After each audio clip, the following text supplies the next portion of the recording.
তিন ফরম্যাটেই বাংলাদেশের হয়ে নেতৃত্বের অভিজ্ঞতা আছে লিটন দাসের, তবে পূর্ণকালীন অধিনায়ক হিসেবে দায়িত্ব পালন করছেন কেবলই টি-20-তে। তার নেতৃত্বে এই ফরম্যাটে টানা 4টি সিরিজ জিতেছে বাংলাদেশ দল, এশিয়া কাপেও লড়াই করেছে ফাইনালের দোরগোড়ায়। সব মিলিয়ে টি-20-তে লিটনের অধিনায়কত্ব নিয়ে এখন বেশ সফল বলাই যায়। এবার আলোচনার টেস্ট নেতৃত্ব।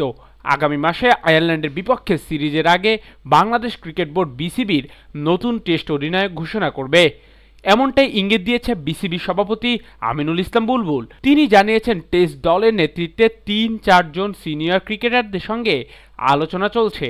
রোববার চট্টগ্রামে ওয়েস্ট ইন্ডিজের বিপক্ষে টি-20 সিরিজ শুরুর আগে সংবাদ সম্মেলনে এই বিষয়টি নিয়েই প্রশ্নের মুখোমুখি হন লিটন দাস।